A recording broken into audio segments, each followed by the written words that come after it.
Okay. Yeah, I've been waiting back from Apple to figure out what the fuck is going on, why we haven't been able to get our shit on there. I promise I will have a solution by this week.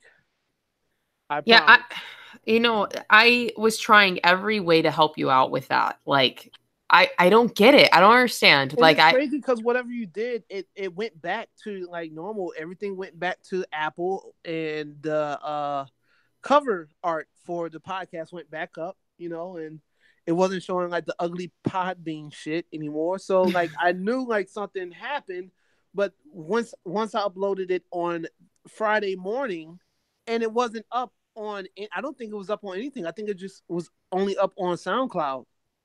So, because I listen to it on Apple, I go to Spotify to check it, and yeah, nothing on Spotify. the So, fuck? so I'm going to figure out a solution. I don't know if it's two RSS feeds that are kind of like fighting each other, but we'll figure it out. Don't worry about it. And also, this should be like a quick ass show. Like really, not much. Crazy shit happen. We can blow through shit if we need. I'm like I said, I'm smoking, and then tonight I'm going into the wild wild west. So yeah. Have you been playing Red Dead a lot? No, it comes out in 1 hour. Oh, okay. So Well, that's a good timeline. Like again, like I said in the WhatsApp, like I'm gonna just rattle off NXT yeah, because I know Val's gonna want to chat about a lot of the WWE stuff, and there was way more on the main shows that happened. So I'm just gonna fly through my parts and stuff like that. okay. All right, guys, we are live. So, Pat, whenever you are ready, we can party. Ladies and gentlemen, episode 4 of Scheduled for One Fall. I am Patrick alongside La Flama Blanca and Mr. Black Market Ivan. And Val's taking the shit again. She takes shit every episode, but she will join us later. She's at a concert, some white band or some shit, some small band. Actually, let's be very specific here because I'm a band. huge fan of the band 9 Inch Nails. She is working that concert, and I'm extremely jealous. So let's just move on from that because I'm bitter. Hey, Pat, man. What's going on, man? What's going on, player? What's going on, player? Oh my! Hey, this girl talking about she a big fan of 9 Inches. You know what I'm saying? Hey, that's a run out. Yeah, that got me out of my character. That's a different podcast, Mr. Black Market. Holy shit! I can see where this show is headed. Oh, we're already there, baby. We're already there. So, La Flama Blanca. I know I'm kind of loud. Can you give us the liquor fact of this week? You know what?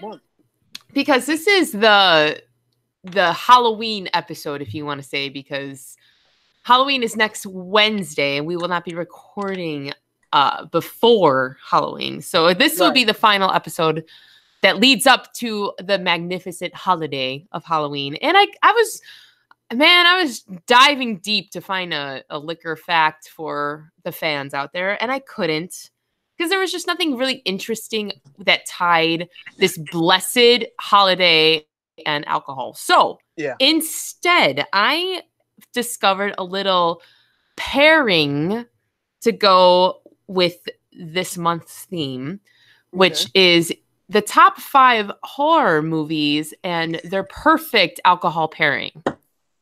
Okay. Are you ready for them? I am ready. Okay, so we're going to start with number 1, The Exorcist.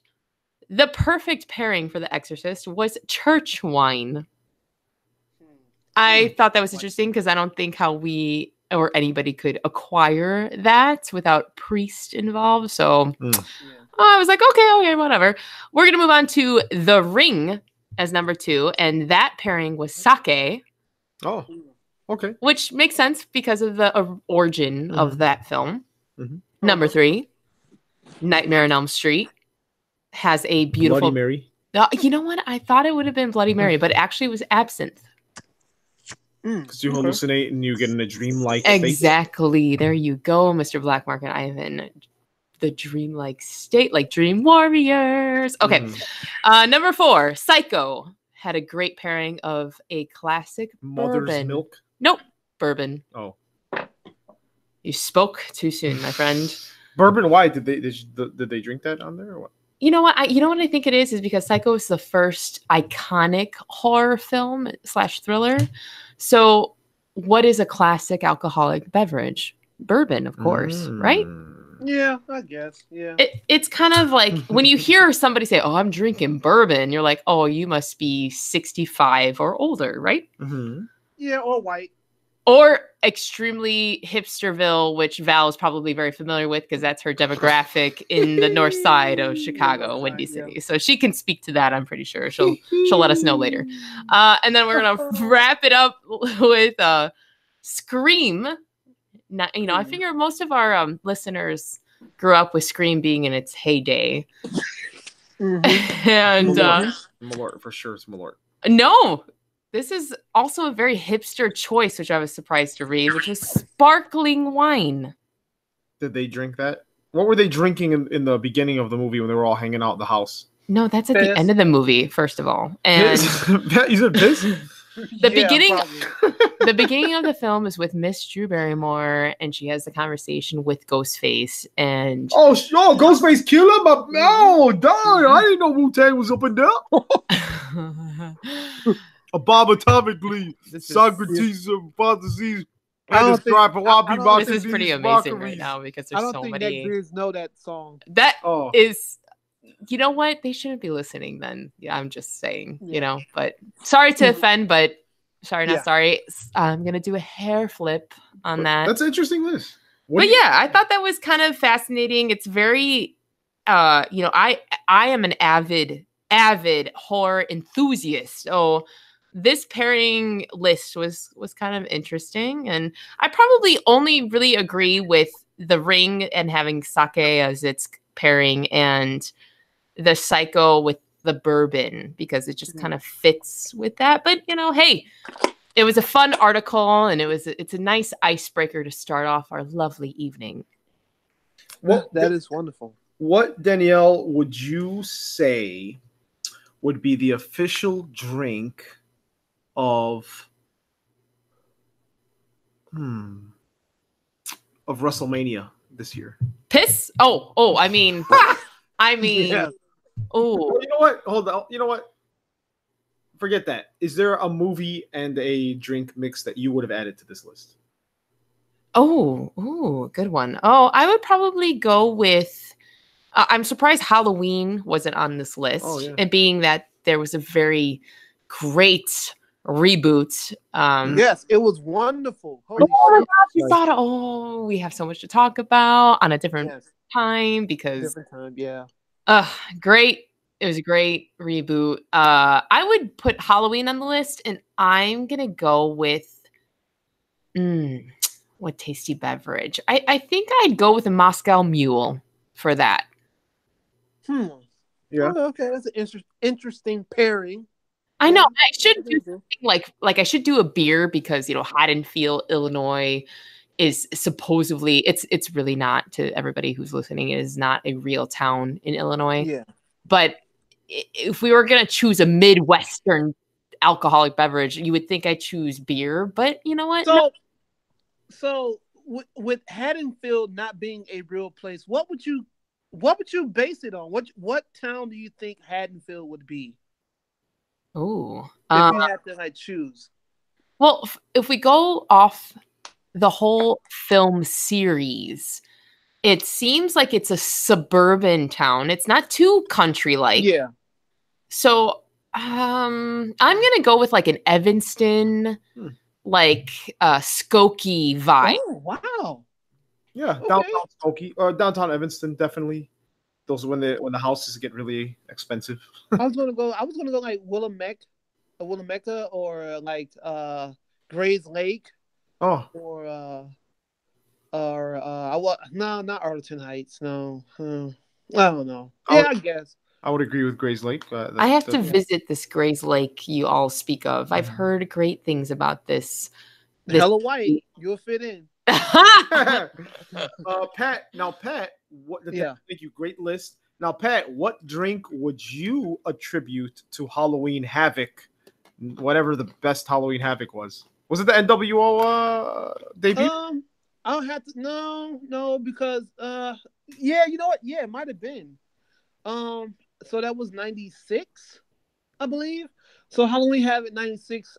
Only thing I really remember about that pay-per-view was Rey Mysterio versus Eddie Guerrero. So I would have to say probably a Modelo with Halloween. That's good. That's nice. Oh, I have not had a Modelo in a long time. Okay, rain check. Nice. Yeah. Nice. So, well, that's good. That's a good list. Danielle, what are you actually drinking? Oh yeah, I already cracked open a Kettle One bottle, and I am drinking that with some ice and some Canada Dry shit. I don't know. It's like Sparkling cran something, cranberry ginger ale. Just a splash because I just wanted more of the alcohol. So it's Right. literally all alcohol and a tint of this cran stuff. So cheers to that. Sounds great. Sounds great. What about you, Mr. Black Market Ivan? I see a very clean, cleansing beverage choices on your end. Well, for work reasons, I need all the energy I can get this week. So I have a Twinings of London Herbal Lemon Ginger Tea. Okay, yeah, that'll get you fucked up. Yeah, no caffeine, but it's gonna chill up. me out, man. It's gonna chill me out. He's gonna be pissing all night. That's long. true. That's true. That's true. What about you? What about you, Pat? We heard you lit up a quote unquote candle. Green candle. Let's be specific here. No drinking tonight. I have to go to the gym, unfortunately, at like 2 a.m. So I am drinking on what is this? Natural spring water. Mm. So I can't partake in alcohol this week, but for next week I will return and be back on the drinking wagon. Just that now that I'm trying to get fit and trying to look like John Cena by SummerSlam. I haven't been drinking as much, but I am partaking in a green candle. I am smoking the stream Durban Poison again. So wait, what? Pretty strong stuff. Durban Poison? Yes, Durban Poison. Pretty good stuff too. It gets you where you need to be. Remember in Call of Duty World at War, there was Taboon gas? Has there ever been a weed called that? If not, I don't think so. I think we need to make one. Trademark. Yeah, we need to trademark. TM. Neckbeards know what Taboon gas is, because that's all they do is just sit around and watch wrestling and fucking complain and play video games all fucking day and get no ass. So, oh my. It's been a rough week with neckbeards. It's just, oh my god. I need to hear about it. Yeah. Oh man. We'll get into it in a little bit. Let me know. Yeah. Let me know if we need a shout out and a clap back section for fellow podcasters. Yeah, for sure. But so Pat, I hear, I smell something, and I don't hear it. It's not me, okay? Stop staring at me. Smell. I took a shower. I smell breaking news. We got the technology to put that in there. Okay. I need to layer it. I want to layer it with my sounds. Well, it seems like the NWO will probably be inducted into the Hall of Fame. Now, look, I have no problem that they are one of the, if not top 3 greatest wrestling factions of all time. When those 3 guys came together and formed this group, it changed wrestling forever. Despite my personal feelings for the Hulkster, I do think that's it. This is they should have been in a long time ago. Even though I know they're in individually as Razor Ramon and Diesel and Hulk Hogan. So my thing is, I'm wondering like, who is it? Just those three getting inducted, or is this all 79 other people like Disco Inferno, Stevie Ray, Scott Norton, Conan, Vincent, the Disciple, Buff Bagwell, Lex Luger, the Giant, Sting. Shit, who else was in it? I'm trying to think who else was in it. Ted DiBiase, Rick Rude. Um, Holy shit, I can't even. Kurt Hennig, Jeff Jarrett, Bret Hart, um, and about 50 other people. Oh, Masahiro Chono from New Japan. Wow. Yeah, are all those guys going to get inducted as well? X Pac, is he going to get inducted as well, or are they just going to keep it with the main three? And I know that those three old guys, they're on tour right now doing like signings and shit like that for their NWO tour. I'm pretty sure if you listen to like any wrestling podcast that has Conrad Thompson on it, they're literally like the first advertisement that comes up. So yeah, it will be interesting to see them go in. I just feel like, WWE is running out of people to induct. Like they induct every fucking body, and now people are getting not only one ring, but now they're getting 2 rings. So, congratulations to the NWO if they are. It's just a rumor, but it looks like that it might happen because WWE has also been tweeting about these guys' tour. So, it'll be interesting to see the NWO once again being inducted, and also just you need some excuse to bring Hogan back. So there it is. Yowza. Well, I don't know. Whatever. I NWO just carries so much weight. Like I remember just being in high school and just being like, man, what a cool stable. Like they're just the original like bad boys, Yeah. So yeah, it's it'll be fun to see them again, and yeah. Like I said, they're definitely top 3 stables. I think them and DX are 1 and 2, respectfully. And then, we can throw in a 4 Horsemen or something like that. Or, I know the new neckbeard. Oh, the Shield. You got to put the Shield in there. The Undisputed Era to Adam Cole. Hey. Undisputed Era is pretty good. I heart Undisputed Era. I love Undisputed Era, and I can't wait for them to come up to the main roster and recruit Kevin Owens. So, I'm that's gonna be the shit. But let me ask you this. Let me ask you this, right? Survivor Series or something happens, right? Mm-hmm. And you're like, and there's some stable is out there in the ring ready to fight. You hear the NWO's music, right? It plays for a minute. The crowd is cheering. Hogan walks out first, right? Mm-hmm. No. Hold on. The music's playing. Scott Hall walks out first. Then Kevin Nash, right? Everyone's cheering him. Then Hogan comes out, and he gets showered in boos, or at least half boos, half cheers. And then he soaks it in. The music stops as they're standing in the ring, and they soak it in, and the camera zooms in on Hulk Hogan's face, and he's looking around. You start to hear the boos and shouts.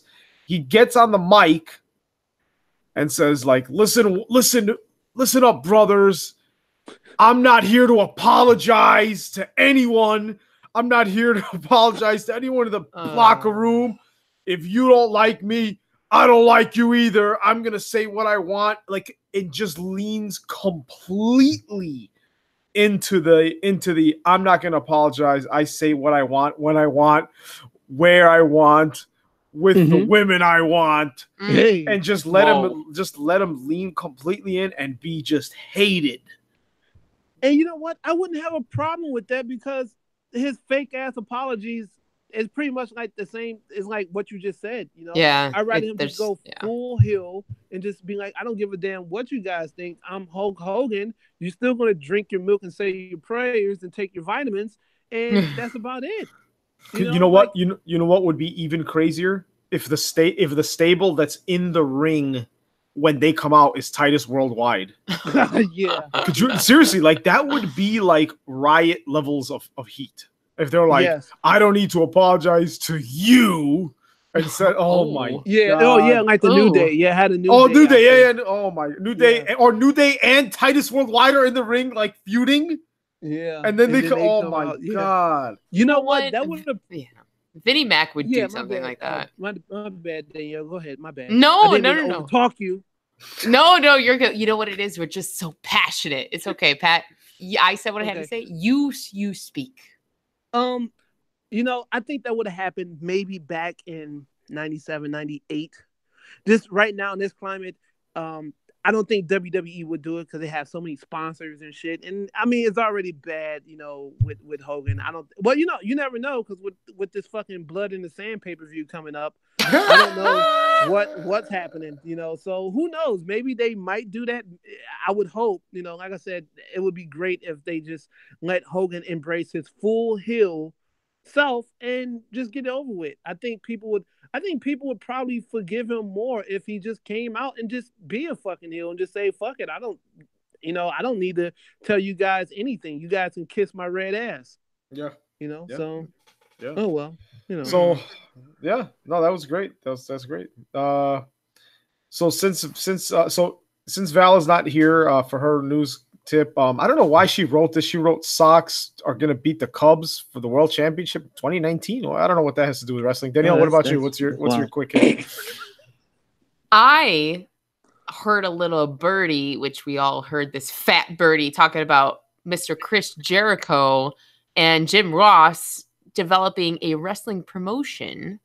And then they went both on some media blast saying that, oh, I don't think we're doing this. But there has been some like actual confirmation that both Jericho has asked New Japan and the crew and Ring of Honor people permission to borrow wrestlers, and Jim Ross is turkey. Oh my God. He's talking. Jim Ross, good old turkey neck. That's what it is. That's my subconscious coming out right there. He was speaking with WWE because he's still contracted through them somehow about branching off and kind of them two making their own promotion, which has this, they borrow wrestlers from each of these promotions to work on their promotion.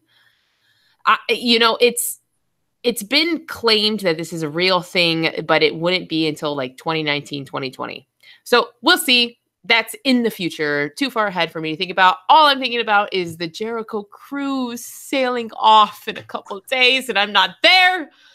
And I can't watch those amazing matches that are going to happen on a boat in the middle of the ocean, aka the best match that is going to be on that ship, which is Jericho versus Mr. Kenny Omega. So that's my news brief of the week. How about you, Mr. Black Market Ivan? What's going on? Well, I'm very excited. I just found out about this about an hour ago that Mikey Whipwreck and Jerry Lynn, former ECW legends, original ECW, are coming out with an ECW podcast. So for those of you, who are listening, who are loving all the Conrad Thompson verse podcast, this is going to be amazing. I mean, Mikey Whipwreck was like the rookie of ECW. So he really got to work with everyone, partner with Mick Foley, Terry Funk, everybody, and got to see a lot. And of course, Jerry Lynn was one of the top talent, ended up being one of the last world champions, if I'm not mistaken. Of course, he refed at All In. Yes. It's called Front Row Material. First episode is going to be on Halloween. So be on the lookout for that. Best day. I'm definitely looking forward to that. I'm such a big fan of like 83 Weeks with Eric Bischoff and, you know, Bruce Pritchard with something to wrestle with and Tony Schiavone. It was only right that there is a ECW podcast. As much as I would love for it to be Conrad Thompson and Paul Heyman, I still like the fact that we get two guys that's been around, like you said, from the beginning. Jerry Lynn, Mikey Whipwreck, who also beat Stone Cold Steve Austin. But I remember saying it not that long ago. I'm definitely going to be tuned in. I'm going to subscribe as soon as I see it pop up in the podcast app. It's gonna be awesome, man. Well, look, guys. So yeah, some nice little, news tips. Look, I have a very quick New Japan Pro Wrestling update before we go knee deep into WWE programming. So let me take you guys on a quick trip to New Japan. As you all know, it is currently the Road to Power Struggle. Power Struggle itself will be on November 1st, and that is the culmination of a several week long tournament that will earn the winning tag team a shot at the tag titles at Wrestle Kingdom 2019. So the current standings with 4 points after the latest programming. With 4 points, you got the team of Jushin Thunder Liger and Tiger Mask, and then with 4 points, and then the team of Kushida and Chris Sabin with 4 points. So they are at the top of the pack right now, which is amazing. With 2 points, we have two teams, and you know what? I read this wrong. They're not at the top of the pack. With 6 points, you've got Sho and Yo of Roppongi 3K and Bushi of LIJ and Shingo Takagi of LIJ with 6 points. So at the top, you have Roppongi 3K and LIJ.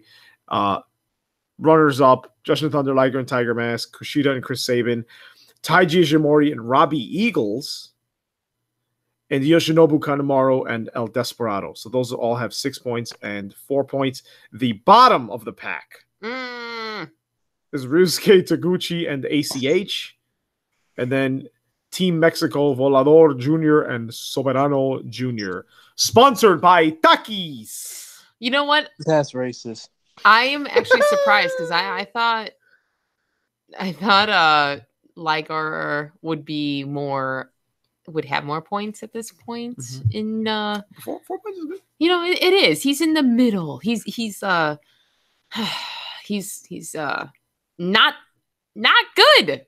He's not good. If you're not on top, you're not good. So let's just move on. Hey, I know. So that's enough of New Japan. So by next week, we will have the results of the winning team. So who do you? I know I asked you guys last week. Now with the current standings, I think it's gonna be Roppongi 3K because they're top card level. I think it's gonna be Roppongi 3K. I still want it. I don't know. I think it should be LIJ, but I think it's going to be Roppongi 3K. Danielle, what do you think? Who do you think is going to win it now, and who do you want to win it? Last week I was all about, like I just said, Liger and Tiger Mask. I think I'm gonna switch my vote and go to Kushida and Chris Sabin. That you want to win? Yeah. Cool. Chris Sabin is the only guy with the hair better than AJ Styles. Pat, what do you think? Bushi and Shingo! Nice. Bushi and Shingo, they are winning it. They are winning it, hands down. That's who you want to win? And that who would be you think will awesome. win? I love LIJ, so I'm down for that. Hey, Bushi wears a lipstick from the company I work for, and he posts beautiful pictures of his lips and his nails getting did, and I'm all about it. He's fabulous, and I love fabulous men, so bring it.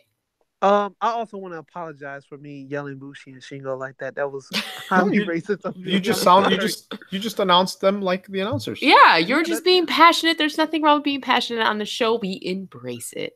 Matt Jackson. Now that's offensive. So when you think twice about, was I racist on this past episode? Think of what Black Market Ivan just did. That is wild. But I guess now that we're done with all that racist shit, let's go across the pond and eat fish and chips because that's definitely not a racist stereotype. What happened in NXT UK? Dun dun dun dun dun dun dun dun. That's a British song, right? And what's up, Hardly Dan? Speaking of the UK, yeah, you came in at the right time because I'm going to talk about things that I shouldn't talk about because I don't know about them, except for wrestling. So it is. We start out the night with, where's Val in her correction here? Because I'm not going to say Val, we this. need your help. How do we pronounce this? Val Capone. How dare you enjoy Nine Inch Nails without me? I believe it's Ligero. Ligero? Am I doing it justice? Okay, great. I think so.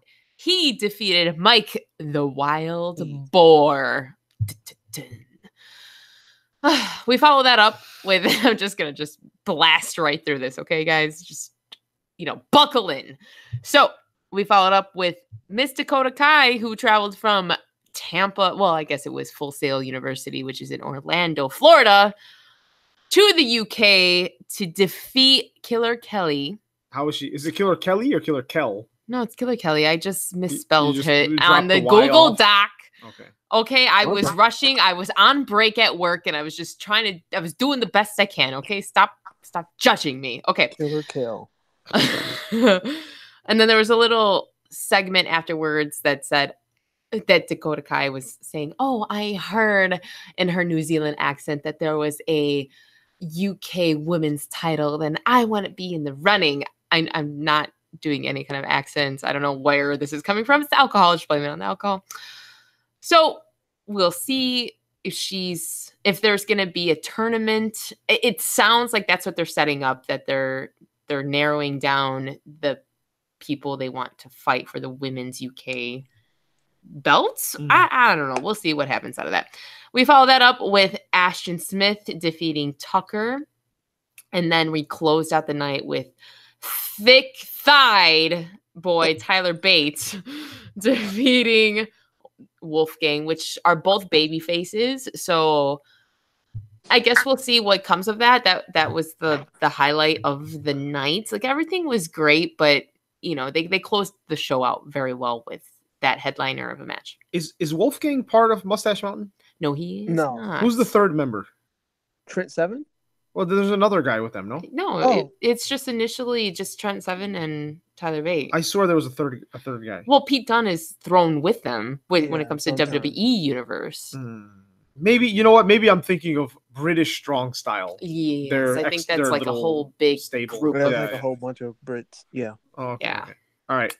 So what did you think of episode 2? It was. I liked it. Yep.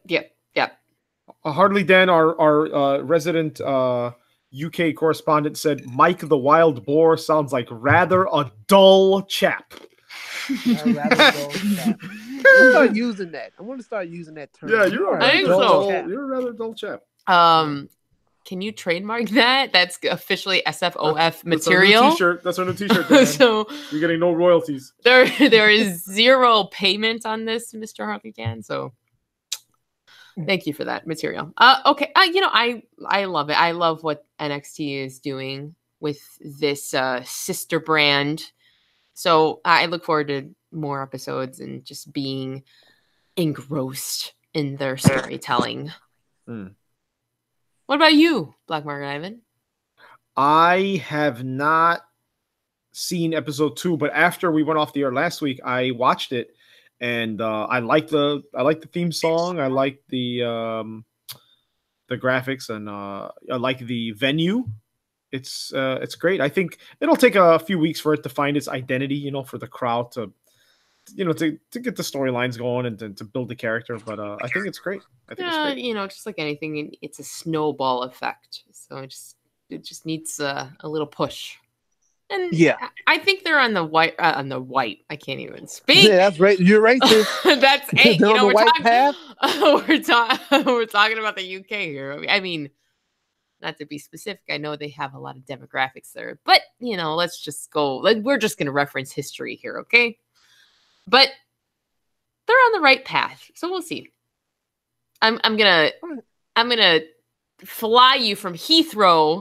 Actually, I actually ask Harley Dan right now in the chat, how far is Cambridge to Heathrow Airport? Because I'm gonna take you from Heathrow to I keep saying Tampa, Florida. It's in Orlando to NXT Full Sail University. We were there about a month ago, a little bit more than a month ago. And we're going to talk about NXT USA.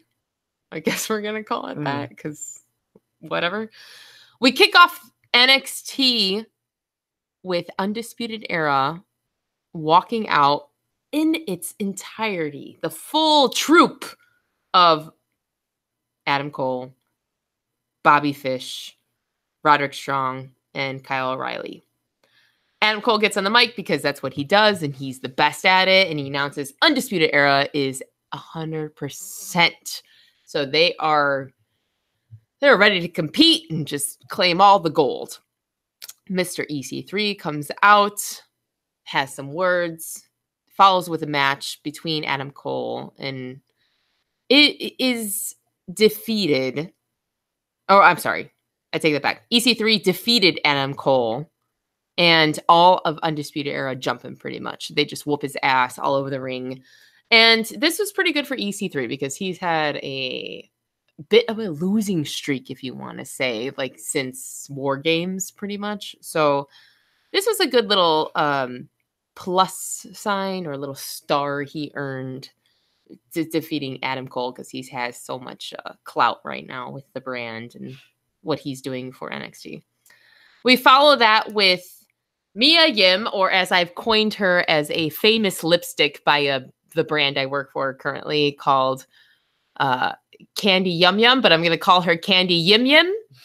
So y'all can just take that and run with it. She defeated Aaliyah, which is pretty much a jobber at this point when it comes to NXT roster, which kind of sucks because the girl's got some good moves and the match was mediocre, unfortunately, compared to the full show. It was the lowest performance, I would say.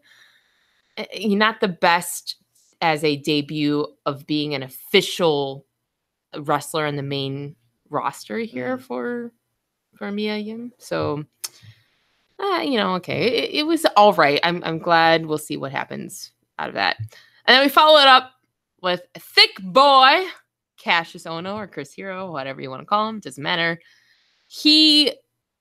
I don't even want to count the seconds. Maybe 5-10 seconds? 15. I'll give him that. Squashes the poor Justin Xavier. All because he has this little beef with William Regal not shining the light on him and giving him a stage to perform on properly.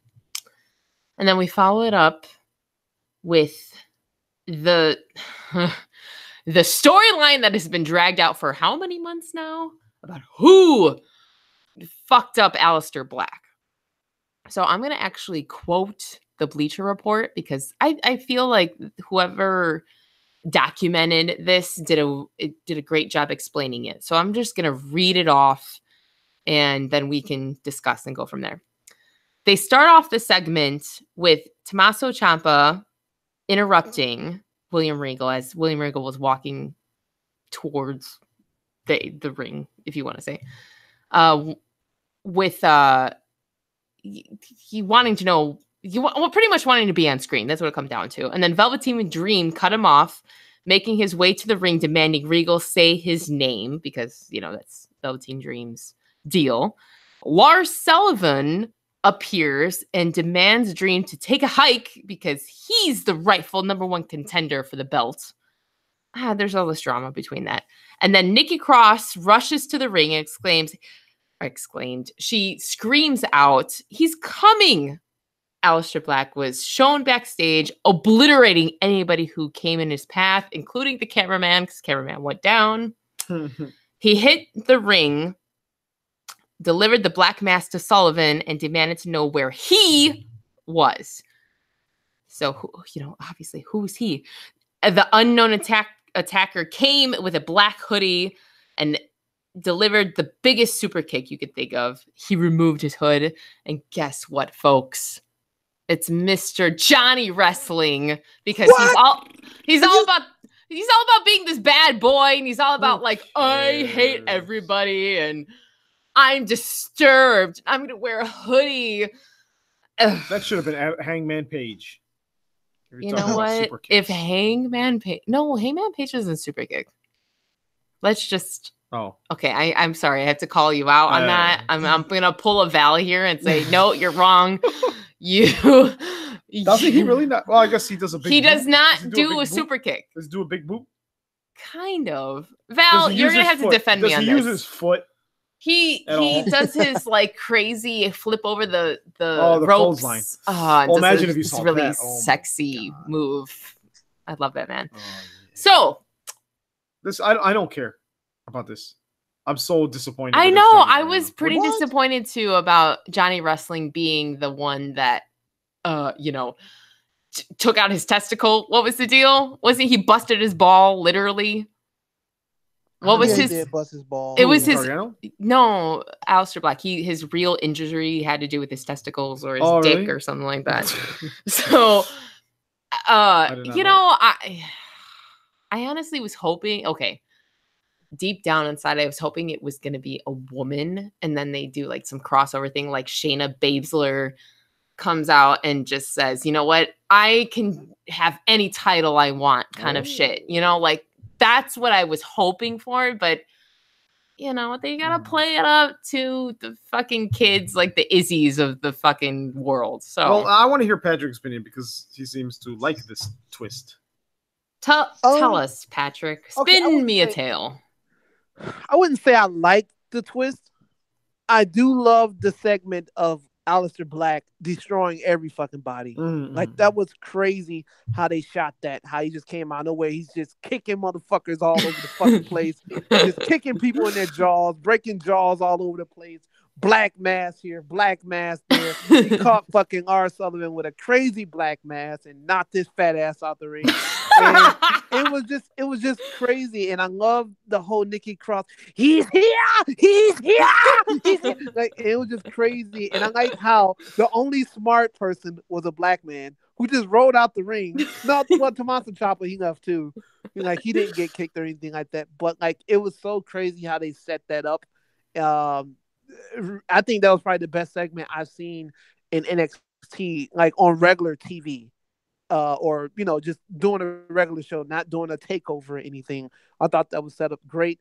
It makes me look forward to Aleister Black against Gargano as this heel, I guess, and it opens the door of, hey, do we get a heel DIY back? At some point. But right now, Big Daddy Ciampa is the champ, and that's how it's going to be for a while. So, oh, that's a good idea. But like a dark side version of DIY. I'd be for that. Yeah, okay, I support that. With all this stuff happening, though, who's the fucking faces in NXT? Everybody is heels. Yeah, because heels are the shit, and who fucking cares about faces except for Izzy and her bitch ass in the front row. Moving on. Yeah, moving on. Yeah.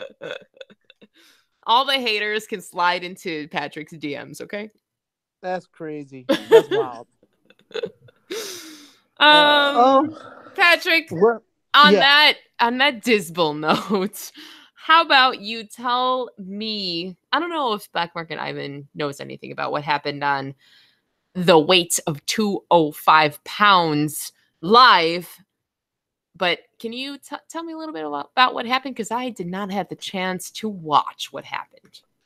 Very quickly, I want to give a congratulations to 205 taped, because I don't think it's live anymore. It's now that it might go back to being live now that the Mae Young Classic thing is kind of over now. But there are 100 episodes in, and wow, really? They showed like a lot of the highlights, and Mustafa Ali had so many crazy moments in the highlight package that they put.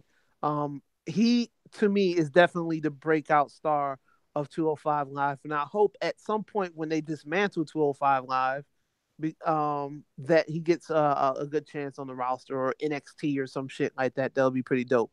But the first match was Mike Kanellis with Maria defeating Lince Dorado. Whatever.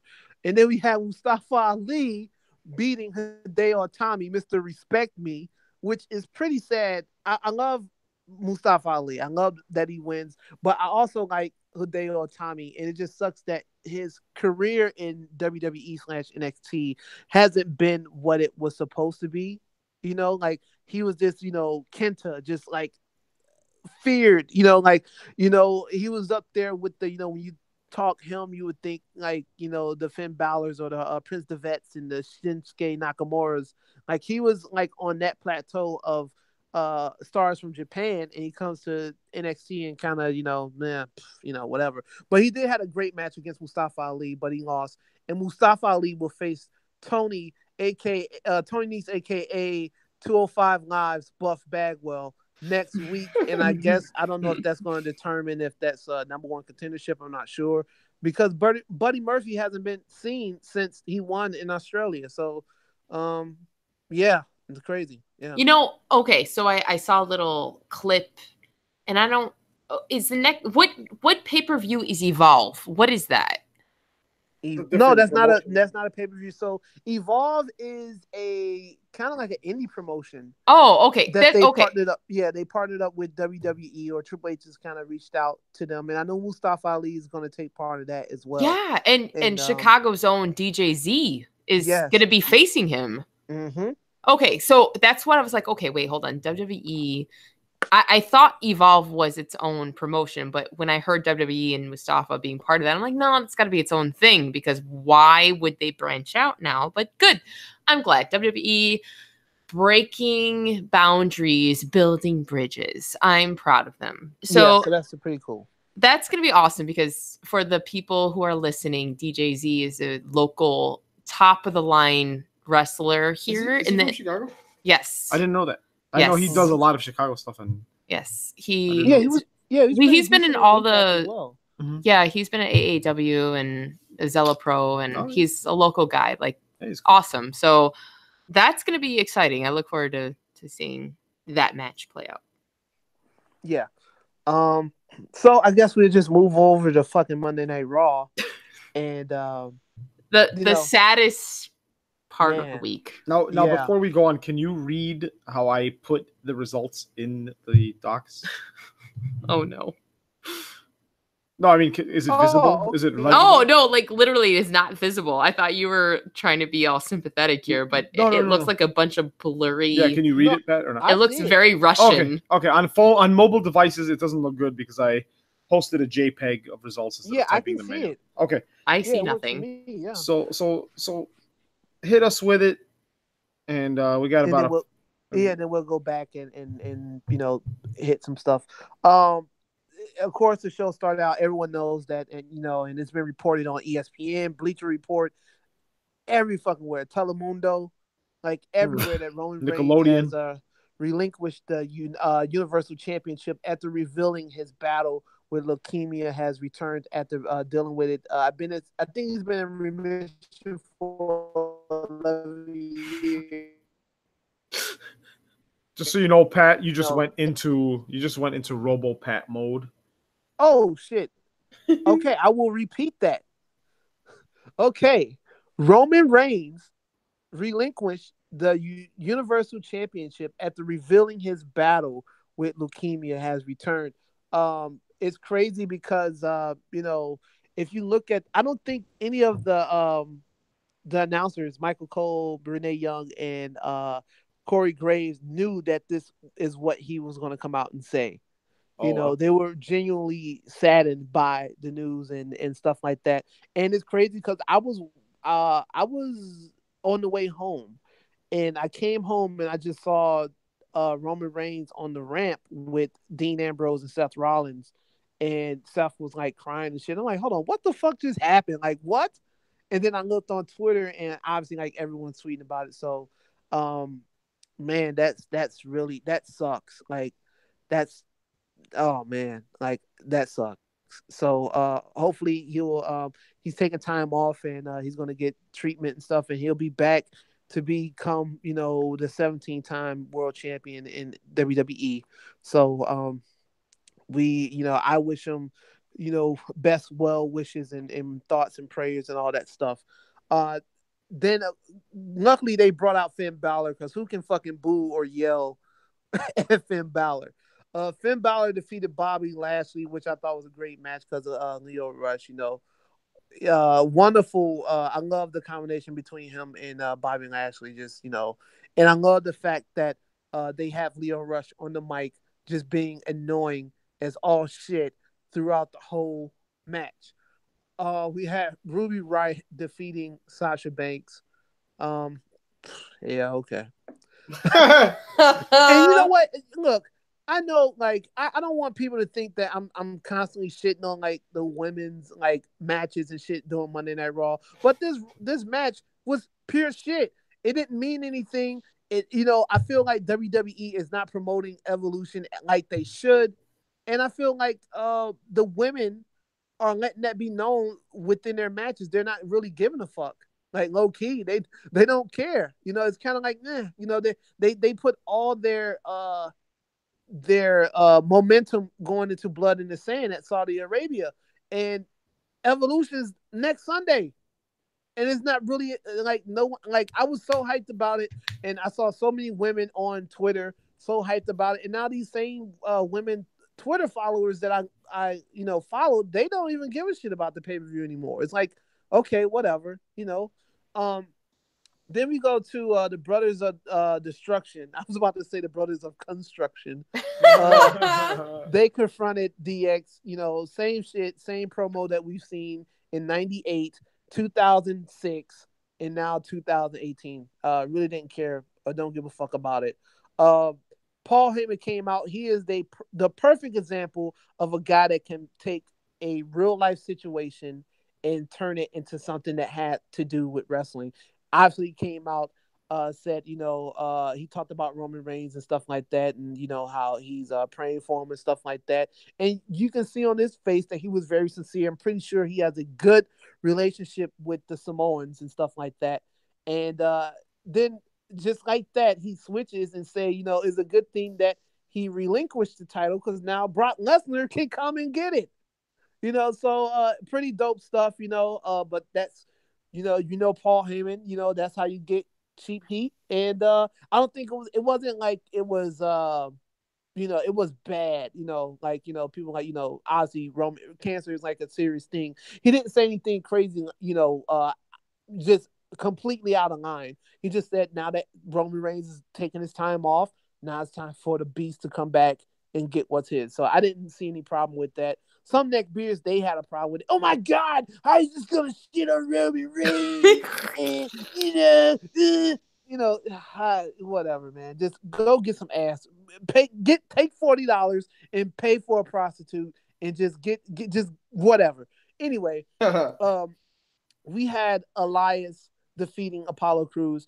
I hated this match only because for 2 weeks in a row, you had Apollo Crews coming out saying that this is his time. He's tired of being in the back. Obviously, they've disbanded Titus Worldwide now, so everyone's kind of doing their own shit. And you would think Titus kind of needs these wins to kind of get over to make people take him serious.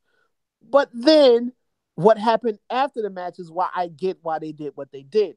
So Baron Corbin comes out, he's saying to Elias, look, I know you want to play your song, but the show must go on. You cannot perform. They go back and forth. Elias is like, look, I'm going to play my song. I don't give a damn about you, blah, blah, blah. Baron Corbin obviously talks shit. Hey, I'm going to, luckily, I can't kick your ass, blah, blah, blah. But, Stephanie says the show got to go on. Elias goes to the back, walks back out, hits Baron Corbin with a fucking guitar in the back via Jeff Jarrett 98 slap nuts, don't piss me off type mode. So I guess Elias is a face now. Okay, so we had the women's Raw champion Ronda Rousey and Nikki Bella do their WWE Evolution contract signing. I guess it was cool. Nikki Bella slapped the shit out of Ronda Rousey, and Ronda Rousey just said, "Hey, look at Evolution. I'm going to end you." So I guess she means she's going to kill her. So we'll just have to wait and see. So we'll see an actual murder on WWE Evolution. So please subscribe to WWE Network to see Ronda Rousey actually kill Nikki Bella in the ring. Then we had oh my God, I see. Don't get mad at me. It was Amber Moon defeated Nia Jax, Dana Brooke, and Tamina Snuka in a fatal 4-way match. Look, number one, outside of my personal hate for Amber Moon and her jeans, and I love the fact that Tamina is in the ring with these guys, these women, and still showing, hey, I can still go just because I'm a mother of 3, and I've obviously taken a lot of time off. She got back in the ring and she was moving better than especially Nia Jax. Like I don't know what the fuck's going on with that, but yeah. So piss break match. I'm sorry. Then we had Titus O'Neil. He introduced 6 women that survived breast cancer, as much as I hate the Susan G. Komen scam shit, I thought it was a nice thing, and to have a guy like Titus O'Neil actually do it is great. You know, because I mean, at this point, he really doesn't have shit to do anyway. That now that Titus Worldwide is kind of disbanded, um, but I feel for Titus because I remember Darren Young doing the exact same shit, doing all this like nice shit, and then they released him. Like he was like the main guy for the "Don't Be a Bully, Be a Star" campaign. He was going out doing all this charity work, and they fired his ass right after he was done with the charity. So I hope that they don't do that with Titus O'Neil. He's done so much for the company outside of the ring. Would love for him to get a singles title run, not the championship. Hold on, that's too much dip on your chip. He would never get that. Oh my! He would never get the championship. But a quick U.S. title run or something like that would be nice. To reward him for the all the stuff that he's done. So that was cool on that part. And then, oh my God, this show was all over the place, man. Oh, Val's like, hey, I think she's ready. So while I'm doing this, I guess one of you guys just insert her into this glory hole of wrestling. Right. As long as it's taped up properly, so there's no chafing. Yeah, so Dean Ambrose and Seth Rollins defeat Dolph Ziggler and Drew McIntyre to win the Raw Tag Team Championships. This match was all over the place. We saw Braun Strowman come out because what's his name attacked him at the beginning of the show. When Braun Strowman came out. Oh, I forgot to mention that. Braun Strowman came out and told Paul Heyman that Brock was going to get these hands, and Drew McIntyre Claymore is Braun Strowman. So it looks like they're going to have their own little feud, and I'm so upset that I thought they would have added Drew McIntyre into that triple threat. I thought it would have been Braun, Drew, and Brock, but it looks like it's just going to be. I would have very much enjoyed that threesome. Yes. Yes. See, I mean, yeah. Drew McIntyre in any three-way is a dream. Just clay my more. That's all I'm saying. Welcome, Val. Those country bunkins. You came at the right time. Yeah. Well, hey, Drew McIntyre. What She said that. Drew McIntyre makes all the girls come at the same time. Well, at the right time. At the right time. Oh, yeah. Jeez Louise. So obviously after they won the championships, perfect time for the heel turn because you were so invested in what happened with Roman at the beginning of the show, and then to see those guys kind of come together at the beginning of the show and show such emotion, and then at the end just have Dean Ambrose just beat the shit out of Seth Rollins. And I love the fact that, of course, Seth Rollins was kind of at peace with it. He was kind of like, yeah, I understand. Like, yeah, I get it. And Dean Ambrose wasn't trying to hear any of that shit and beat the hell out of him for about 10 minutes, went through the crowd. And, of course, some neckbeards walking behind Dean Ambrose. Why, Dean? Why? Doing the typical neckbeard stuff. And that'll probably be his only claim to fame, to be telling, like, chicks, hey, I was the guy that was yelling at Dean Ambrose. So, yeah. You forgot to mention my favorite part of the whole turn was Dean's titty bounce.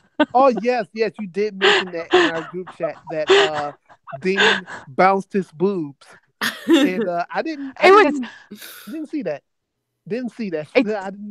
As a commentator of roller derby, we often look for things that are like unusual character of somebody, to say, well, this is unusual behavior. And, obviously Dean Ambrose with the heel turn, we were kind of expecting it to happen eventually. Probably didn't think it was going to happen on that specific day. Right. But he's never been a body guy. He's never been I'm going to take my shirt off guy until he came back from this injury. And he was all like, what did we say? Quadruple H is what we were calling him. Quadruple H. Yeah. So he like hops over the wall a la Shield style and goes bah, bah, bah, bah, bah, bah, bah, with his pectorals. And I was like, what? Like, he is not a body guy. And all of a sudden he's like, check these titties out, universe.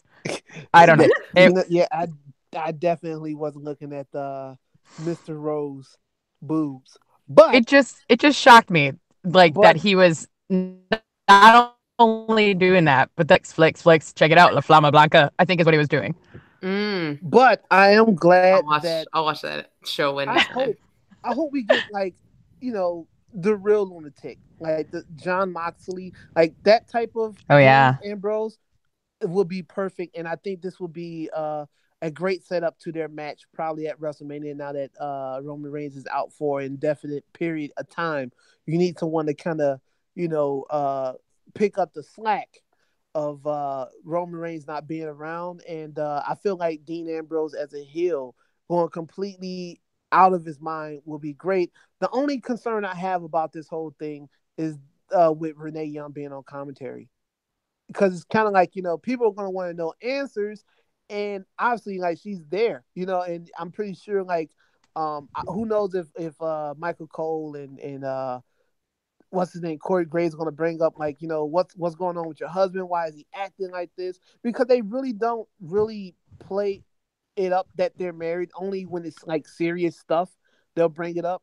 But Well, I wonder how they're going to do that, she did so mention, and I believe it's the first time that she ever actually mentioned my husband on air yeah, when they cut back to the three commentators. It was, yeah, Young, Cole, and Graves regarding like Roman's announcement.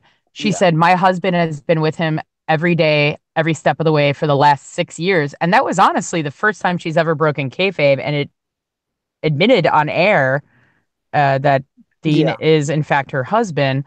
I mean, I don't know. I think she was just as shocked too. I don't know how much they knew what was going on as far. I mean, she probably yeah, did know. Let's be real. There's show notes for yeah, sure. But I right, thought that she was less oh which I was worried about. I was worried she was going to yeah, be that version of Renee. I thought that she was pretty solid regarding keeping her mouth shut because she can't really, I mean, she shouldn't be like, oh, my husband, oh, titty bounce, oh, you know what I mean? Like yeah, yeah, I guess, yeah. I So think, yeah, I think she'll be cool about it. I mean, she has been so far. It's been two very separate worlds, I think. You know what I mean? yeah. So yeah, I guess that oh well, it is what it is. But that was a great, I guess it was a great show. That was the first Raw that I seen that was actually really good. So let's Yeah. move on. Run through it like super quick because SmackDown whatever this week. Big Show once again made his 97th heel turn, and he went against Kofi Kingston and ended in a no contest. We had the Usos defeating AJ Styles and Daniel Bryan.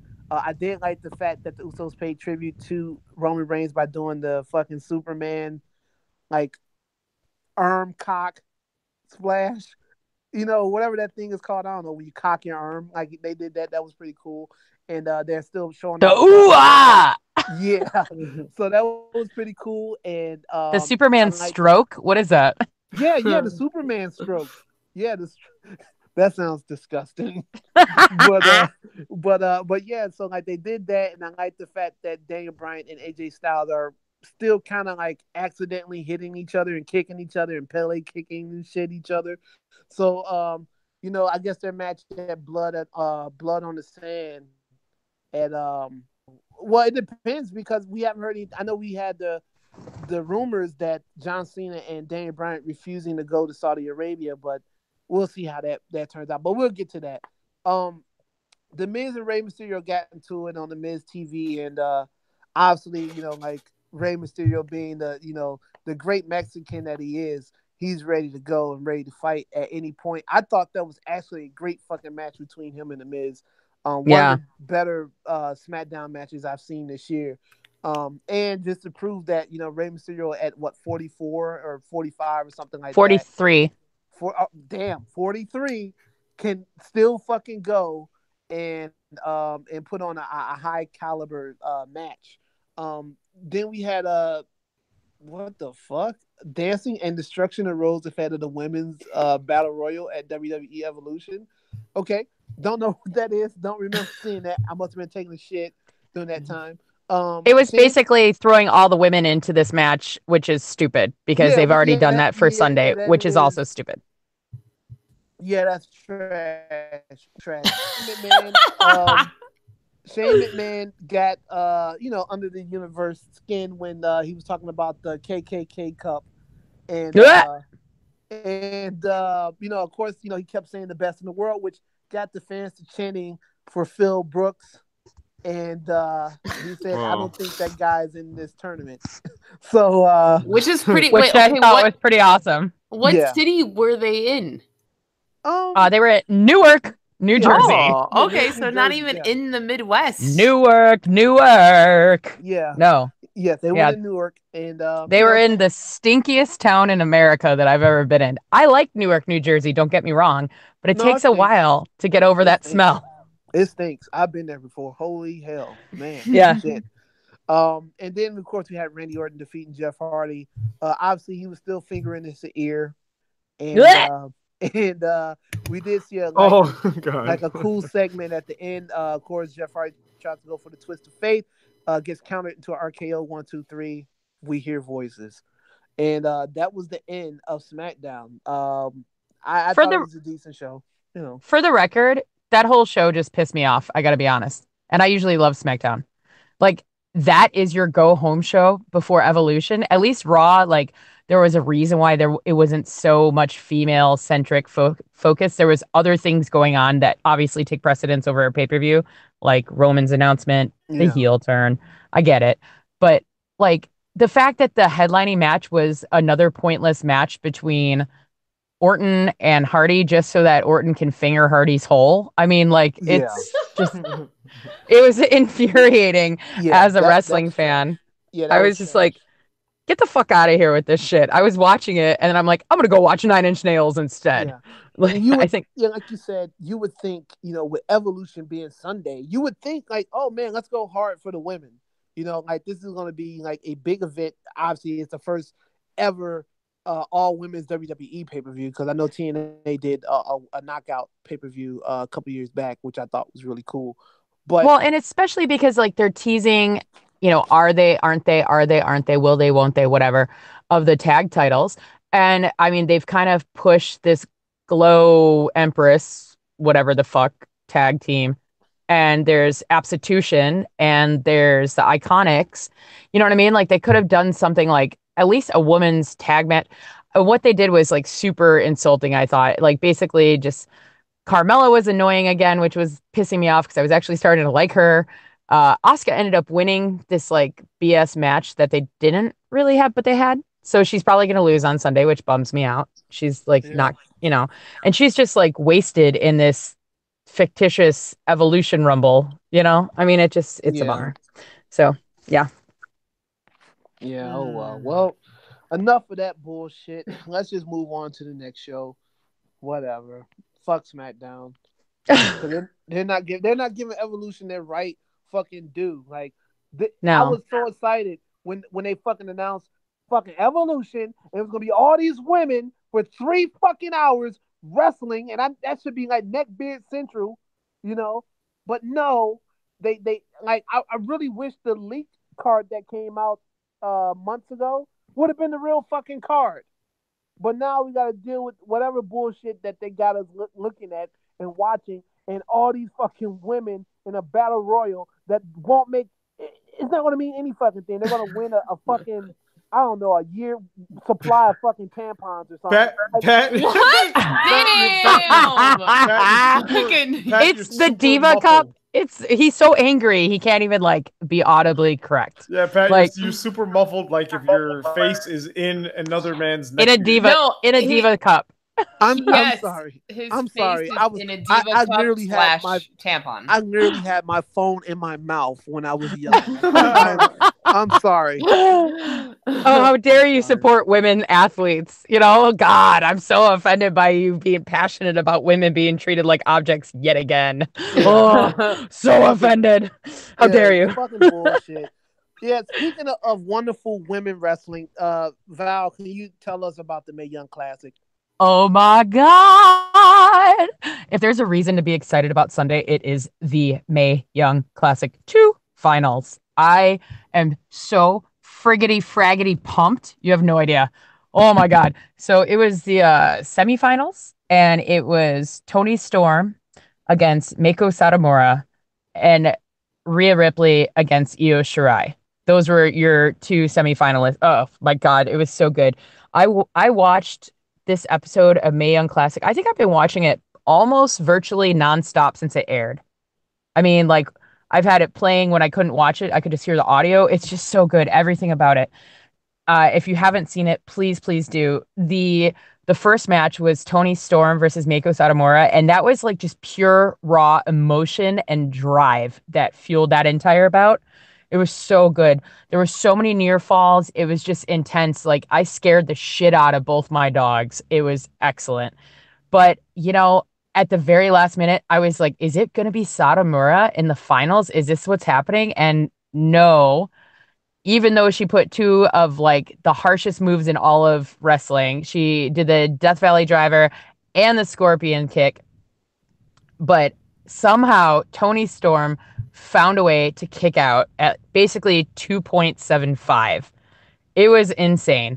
But then Storm found a way to find it deep within her boots, and she basically put another Storm Zero, which is Tony's finisher, and it's fucking awesome to watch her do it.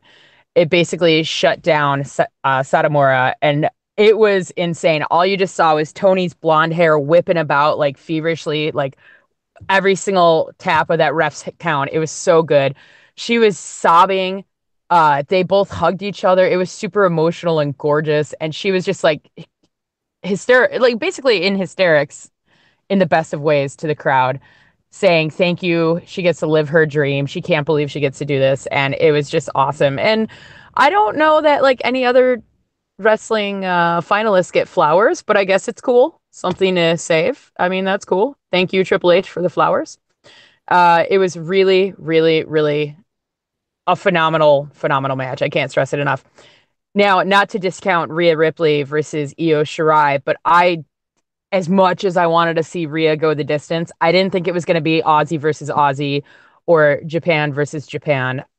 I kind of knew it was going to go in the favor of Shirai because they were so into her when she was supposed to be on the show last year, but due to a heart condition, she was not able to be cleared by the WWE's doctors.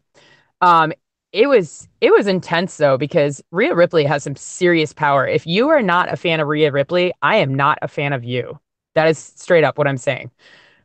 She, as Danielle so eloquently stated at one point, is the female Pete Dunne. Yes, she is phenomenal.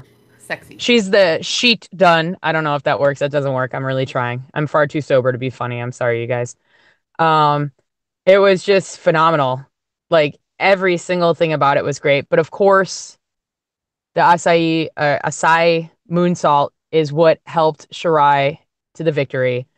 So it is going to be Io Shirai versus Tony Storm. So I don't know which way it's going to go, because part of me is like, they're not going to have it be Kairi Sane and then Io Shirai. Plus, Tony Storm is so damn marketable. I mean, so is Io, but Tony is like all over the place. Only like super neckbeards like us really understand the power and the scariness of Io Shirai. But I'm pretty excited. That's your final for the Mae Young Classics. So stoked. They're going to be on the card. I think they're like third or fourth match on the card. Well, I mean, I thought I think it's Tony Storm, obviously, right? I mean, kind of, yeah. I think it's going to be Tony Storm just because she's doing the NXT UK. They've been like kind of dog and pony showing with her. She was also in Mae Young Classics last year. She made it to the quarterfinals last year, I believe. Semifinals. Yes. Yeah, and then she lost in the semifinals. But yeah.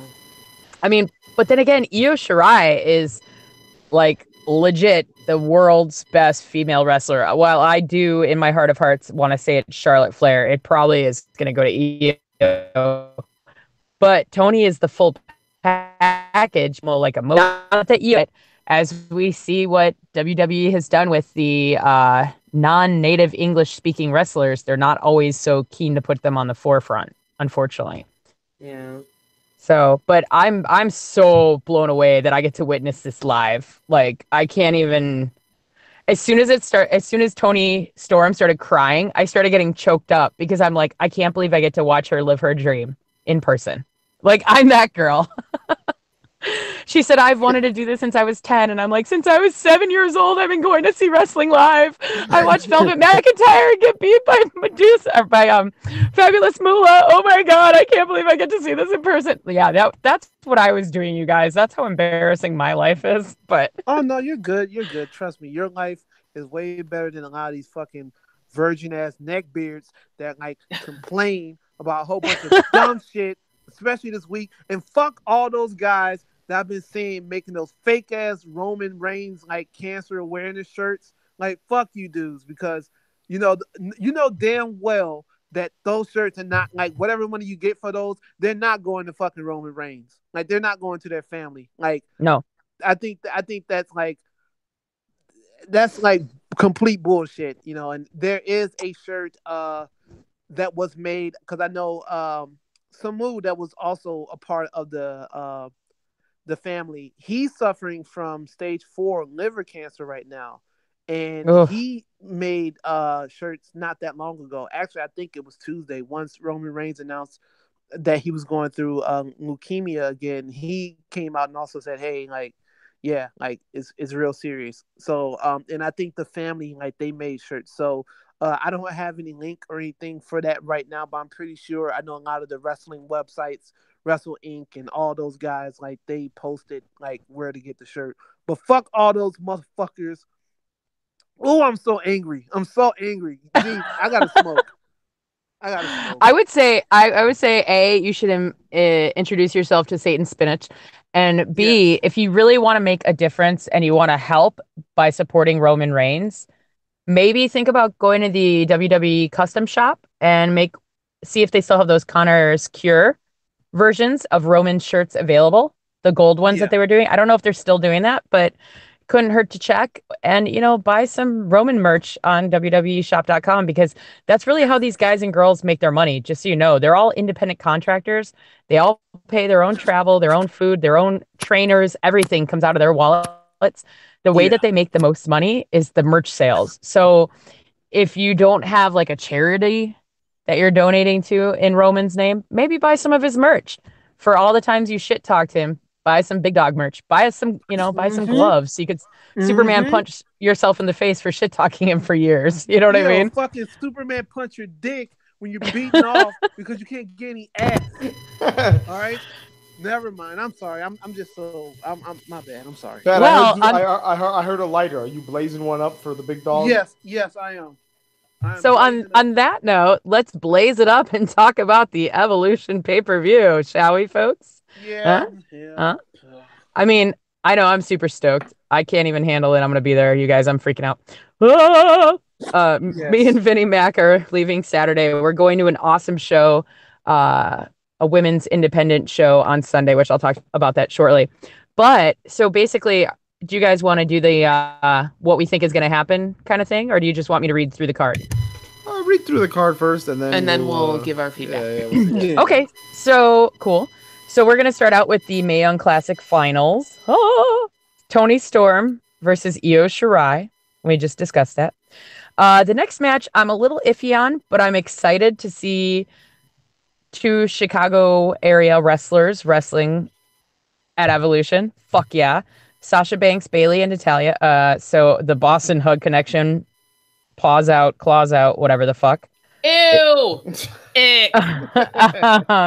Are taking on the Riot to squad. So that means Ruby Riot, also known as Heidi Lovelace and Sally Stitches from Freelance Wrestling, and Freelance Underground, and AAW, and Shimmer. Be wrestling Liv Morgan, Sarah and Murray Dobson.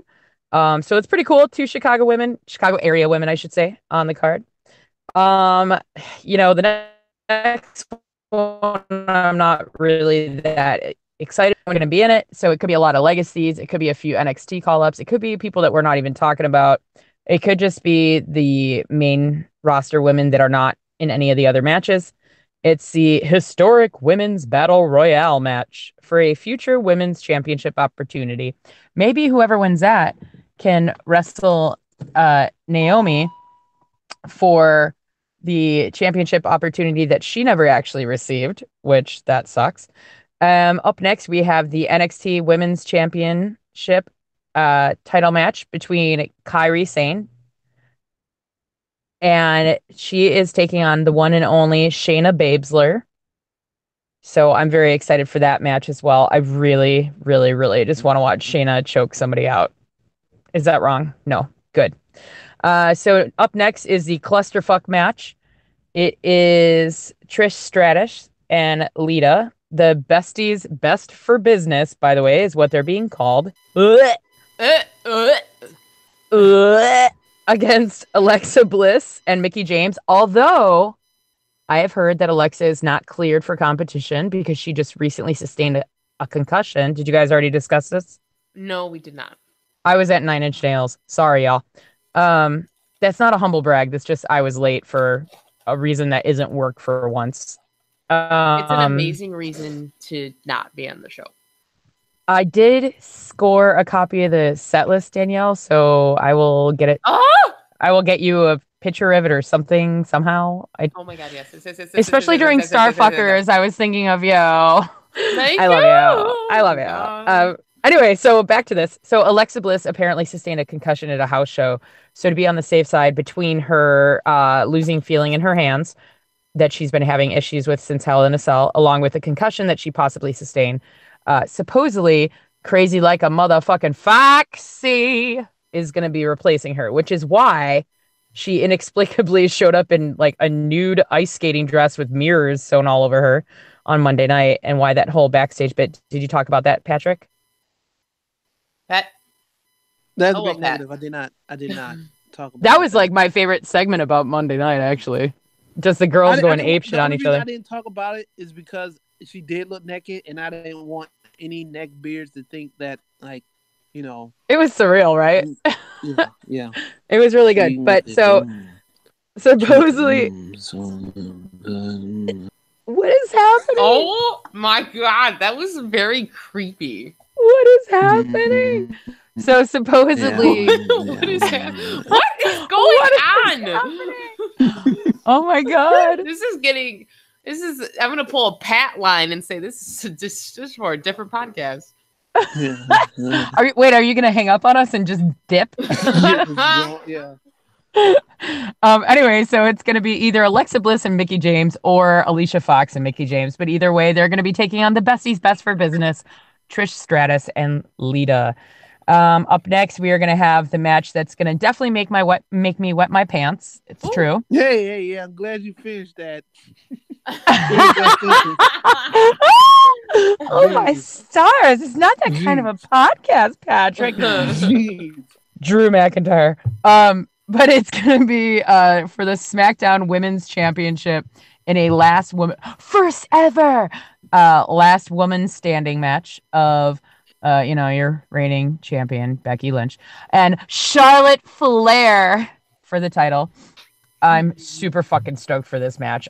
I think it should be headlining, but I understand why it's not, because the main event supposedly will be the Raw Women's Championship featuring current champ Ronda Rousey taking on potential new champ, who knows, Nikki Bella. So I'm ick. Boo! I love her. Yes. Meow. All right. So what do you guys think about the card? I know it's not what we saw in the past, and maybe it's not as strong as some people would say.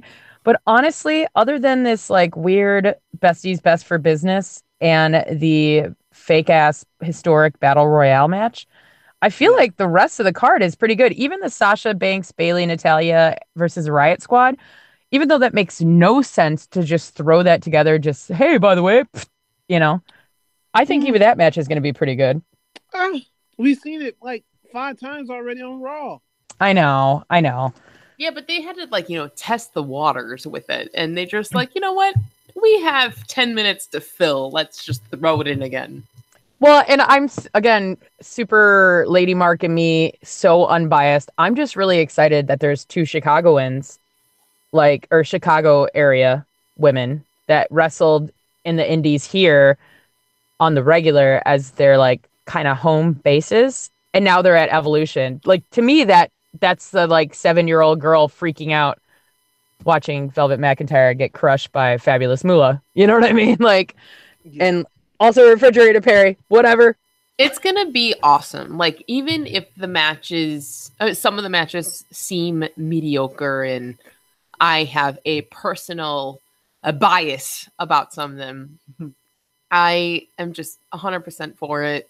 This pay-per-view hopefully has a lot of followers. We think there is, but you never know until the numbers actually come out the next day. So I like the card, even if I feel mediocre about the matches. Some of the matches, I think it's a strong pay-per-view. So what do you think is the weakest match on the card then, Danielle? And again, this is my biased opinion kicking in, but fucking Nikki Bella's bitch ass. But Ronda Rousey's on there. Like, so I know, and Randy is that Randy Rousey. Ronnie Rousey. Is she gonna stick her finger in Nikki Bella's ear hole? Is that what's gonna happen? Okay. And I'm feeling Randy Rousey. Oh my goodness. Now, when Ronda first was, when they were talking about her and we didn't watch any of her moves and all that, I was on the fence. I was like, okay, oh, no. Fuck this girl. I was stoked. She's not part of the wrestling style and community. And then WrestleMania happened, and I was like, I fucking love her. I love that she's Absolutely. a real. She is a real athlete, anyways. But it's different, obviously, in wrestling. So her performance blows all the women out of the water. Like, and I love all the women on the roster, even Nikki's bitch ass. I still love her, but in this context, it annoys me because we talked about this before. The whole, the light shining on the Bellas from before versus how the women's evolution is now. It's like, why are you bringing divas into this? You need to change your ring gear. You need to change your image. You need to change something about it. I don't think so, dude. And I know, like, Val, I respect where you're coming from, but as for what I feel about it, I just am not for it. And I feel like it's a line down the middle when it comes to women fan base. Like, they will be on, like, they're either like me, where they're like, no, if you're going to change, you need to change completely. Even if you want to still respect your past, you need to move on. And then there's the hardcore marks that agree with how you feel about it, that there's nothing wrong with that, and that's who she is, and embrace the past. So I don't know. I feel like she has embraced the future with her moveset has gotten much better. I mean, they don't wear the stupid bell bottoms anymore, and they don't wear all that shiny crap. Like, she wears gear that, yeah, sure, is maybe a bit like I don't like slut shaming people. Like, I don't care that she like comes out to that entrance. I mean, that song is so annoying. It makes me get out of bed as my ringtone for my alarm every morning. Like, that would wake me up to a nightmare. Oh yeah, dude. But like, I don't think it's bad. I think that they are not at all divas just because like that's how they started. I think that they did evolve as wrestlers. And I mean, the fact that she like was out for so long recovering from career-ending neck surgery and still came back and doesn't do a bad job. Of course, they're going to get matches fed to them. A, they've been around for about a decade. B, they're some of the biggest household names that people don't even know. Like, my best friend who manages Nisei, she's like, do we like Nikki Bella? She's on this American Ninja Warrior show. Do we support her? And I was like, yeah, we like her. Yeah. And she's like, okay, good. Wow, she's really beautiful. I was like, yeah, she is. And she's also a badass. And she's like, yeah, I could see that. I mean, you know what I mean? She had no idea who the fuck she was, but she was like, hey, Nikki Bella, she's a wrestler. It made me think of you. I mean, I don't know. I understand completely where you're coming from. And like, as a fellow female, like, I totally get where you're coming from. But I also kind of feel like, is it bad that women are celebrating their bodies? I don't think so. Like, how do you feel about Mandy Rose then? Because she is essentially, quote unquote, a throwback to the divas. But if you say she doesn't work her ass off, I would be like, you're lying, dude. Like, that woman works real hard. You know what? And this is going to sound real shitty. Okay, Mandy Rose and Nikki Bella, both of them extremely strong women physically. Mandy Rose has way she's way buffer though. Like when I look at both of them, I'm like, okay, who will whoop my ass and whose ass can I whoop? And Mandy Rose has so much muscle definition that I would look at her and be like, she's gonna beat my ass. Where I'm sorry, Nikki Bella, I can just blow on her and she'd fall over. I don't know. And I know that's I agree. True, but that's I think that Mandy Mandy Rose would beat our asses. I mean, Mandy Rose, it's kind of funny. It's not creepy at all, dudes. What is happening over there? Her cousin is actually a DJ that I work with when I do MC gigs at the Metro. And she's like, oh, my cousin's a wrestler. I was like, oh, yeah, who's that? She's like, Amanda? I was like, Mandy Rose? She's like, yeah, is that what everybody's calling her? I mean, I guess she does wear rose gold a lot. I was like, oh. yeah. DJ Sax. It's amazing how wonderful she is. DJ Sax. But she's like, yeah, my cousin has always been fit as fuck. Like, she's always worked out. She's always been athletic. I mean, and I think it's something that Nikki Bella also was athletic, but in a different way, because it wasn't always supported for women to be lifting weights. Now it's just commonplace. You don't even think about it. Like, when I used to be in the gym, people would be like, and I quote, I wish this was a lie. Oh, it's a little pink here in the weight room today. And I was like, are you fucking kidding me? Hey. Like, what? Yeah, dudes would say shit like that to me when I was in the weight room. And I'm like, oh, yeah, it's looking a little blue right now. You're looking real sad as you take all my leg plates off. You know what I mean? Like I smell a dirty dick in the room. But anyway, I can see why Nikki Bella grates your cheese, if you will. But I fully support they do good promos. Like, she's a bitch and she makes you hate her and she's doing her job. And that's what I like about her. You know what I mean? Yeah. I fuck with her. I like Mandy Rose and Nikki Bella. I would buy them all shots of Malort, and I feel like maybe Nikki Bella would be the one that would oddly enjoy it. Brie would be like, no. But I feel like Nikki would be like, it's not that bad. You know what I mean? Yeah, that sounds exactly like a clip from Total Divas, which I do watch, by the way. Yeah. All right, so Patrick, what match are you looking forward to the most for Evolution? Kyrie saying is Shayna Baszler. That's it. Don't care about pretty much anything else. It's not like what? Toni Storm, Shirai? Yes, that's cool. That's great. Okay. But I just feel like, and I don't know if they need like who's winning the Mae Young Classic or anything. I just feel like Toni Storm's gonna win it.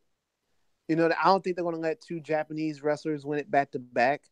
You know, so which is part of why I think they're gonna, because it's Swerve.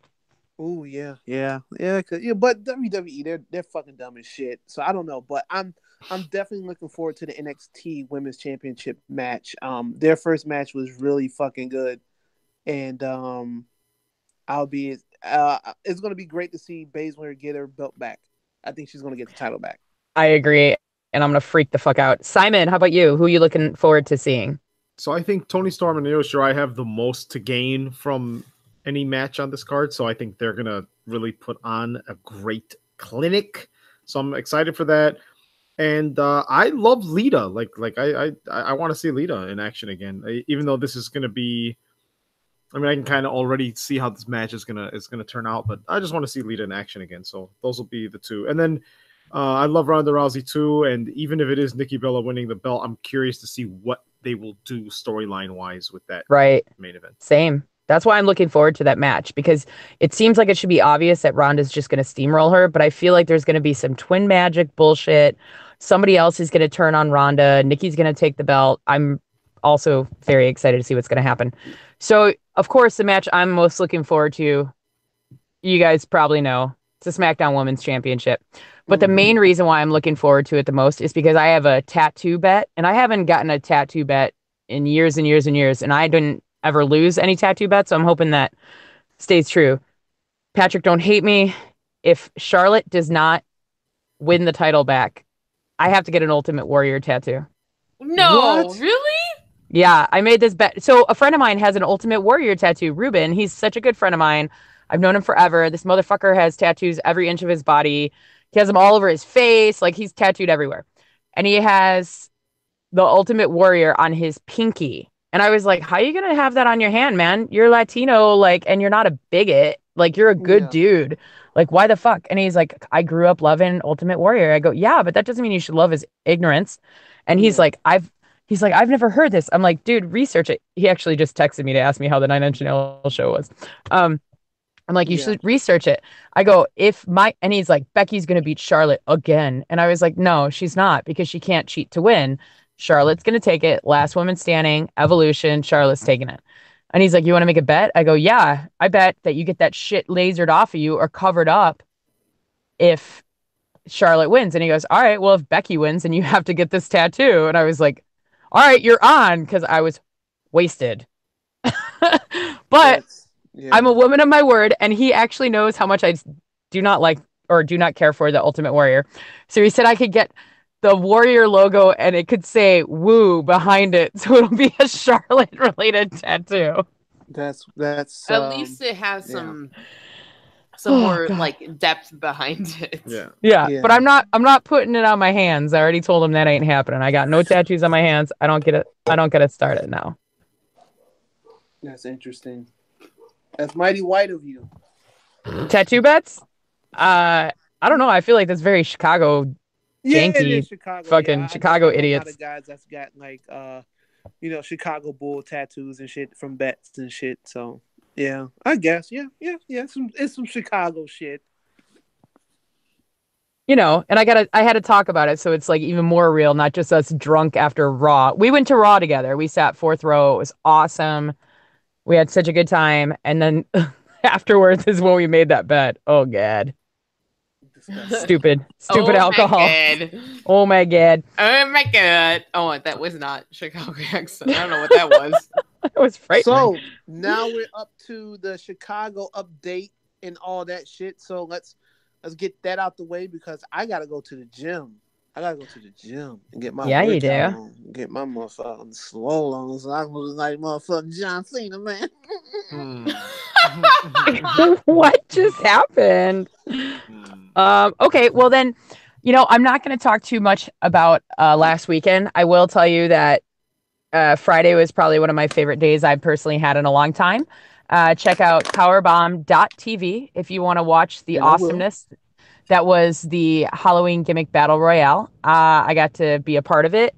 That's all I can say. Freelance @freelance on Twitter, of course. And I was super lucky. The ring bell that I have, that my Yoshi, he's going. I was like, is that Yoshi or is that a sound effect? Yeah, he's going through a thing. Hold on. So Shimmer was this past weekend. Rise was Friday. Shimmer was Saturday and Sunday, and it's all women, all female athletes, all phenomenal wrestling. And look it up if you're not familiar with Shimmer. Definitely check out Shimmer. It was a phenomenal weekend, and my ring bell got used because they couldn't find theirs, so they used mine. It was very exciting. But this weekend we have AAW is going to be hosting Dia de los Luchadores, and it's going to be sick. I'm just going to throw some names out there real quick that are going to be in attendance. ACH, Eddie Kingston, Wrestling, which is made up by David Starr and Jeff Cobb, and the Heritage champion Trevor Lee. La Park, not to be confused with La Parka, but La Park, also La Parka, that he just can't use that name anymore. It's making his AAW debut. Heavyweight independent standout Josh Briggs, also making his AAW debut. Brody King is currently the AAW heavyweight champion.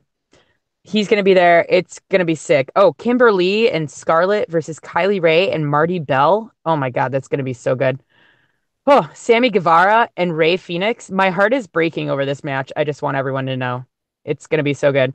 Mexiblood, which is Bandito and Flamita, versus the besties in the world, which is Davey Vega and Matt Fitchett. I mean, this entire show is sick. AR Fox and Myron Reed taking on wrestling. Like, La Park versus MJF. Oh, my God. It's going to be so good. So, 7:30 bell time, all ages event. Tickets at AAW or AAWrestling.com, 115 Bourbon Street. That's 3359 West 115th Street in Marionette Park, Illinois. It's Friday, October the 26th. Holy shnikes. It is going to be good. That's tomorrow. So there you have it. October Yeah, 26th. Make sure your ass is there or Yeah, be it's going to be so square. good. So shit.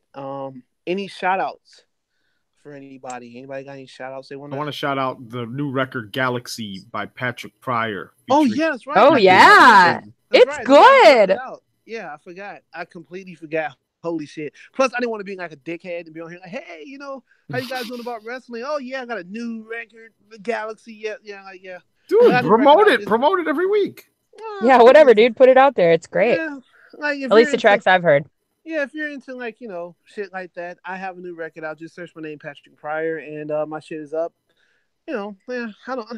Whatever, it's Galaxy is out. Just check it out on Spotify. Tidal. You're so Apple cute. Music. Yeah. I don't really like. I don't like. I don't like doing that because I deal with people like that all the time. That like want to cram their fucking music down their throats. And I think people listen to our podcast and kind of probably get away from people cramming shit down their throats. Maybe I don't know.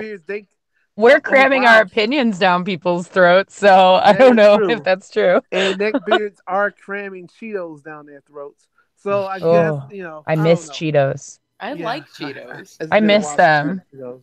Oh my gosh, I miss Cheetos so hardcore. But Who invented Cheetos anyway? A son of a fucking bitch. Some guy named Chester. That bastard. Yes, Chester. Where is my bag of flaming hots? Oh, La Flama Blanca Cheetos. Let's take it back to high school ages where we took nacho cheese and poured it inside the bag of flaming hots. Okay, I don't miss Cheetos anymore. Thank you for that. Thank you guys for remember? You guys curing me. remember back in grammar school? Maybe this was just the school that Pat and I went to. When someone would have a bag of chips and they didn't want to share, they would spit in it so no one else would want to grab a chip. Oh yeah. Yep, sounds real awesome. Yeah. Can I give a shout out to not spitting in chips, but actually to Women's Wrestling Revolution? That's WWR Pro. If you're looking out for them on Twitter, it's at WWR Pro Wrestling. Women's Wrestling Revolution debuts in Deer Park, Long Island, New York on Sunday, 10/28. So this Sunday, right before Evolution, y'all, at 2 p.m.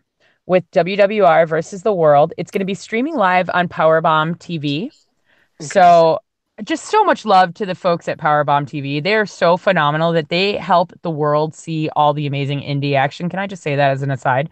But pretty fucking stoked for this. Vinnie Mac and I are going to that before we head over to Evolution. Yeah, he's not going to show up.